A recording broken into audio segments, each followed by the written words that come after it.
In this video, I want to show you 3 very simple but impressive runs at the piano that you can actually do for song ending or even solos. So to show you these 3 runs, I'm going to be using the C major chord, but note that it's pretty easy to transpose that in every key. Alright, let's dive with the first run, and it sounds like this. So this one actually uses only 2 notes of the chord, so we need the 5th and the root note of the chord. So we're going to be starting right here, and what we're going to be doing is the 5th, 1, 5th, 1, and we do the same pattern over and over. So we have G, C, G, C, and then G, C, G, C. Just like that. One more time.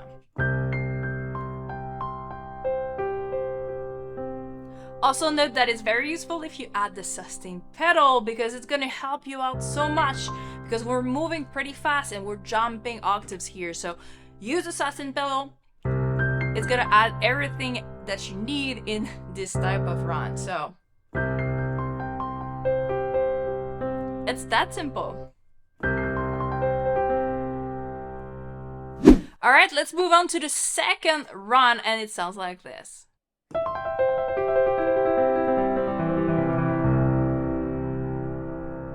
So for this one, we're going to be using chord inversion, and we need the 3 notes of the triad chord. So to be able to play that, you must know your chord inversion. So that would be a first step that I would strongly suggest you to learn, is learn all the chord inversion of the chord you want to play.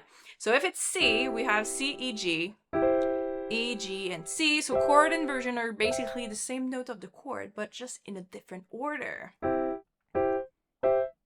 Just like that, going up, going down, and that's actually the notes we're going to be using. So make sure that you know these first.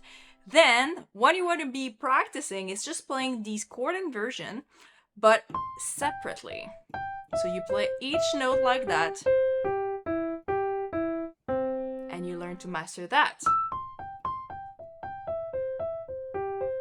Because this is the pattern we're going to be using on the right hand.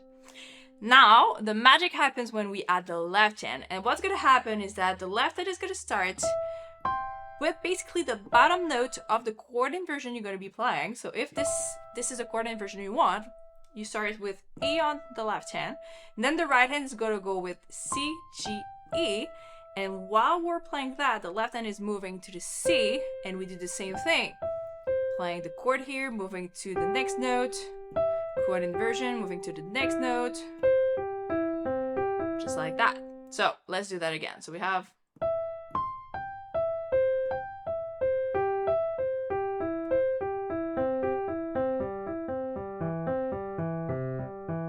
and you can end right here.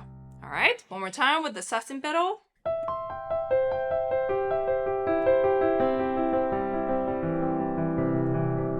How cool is that?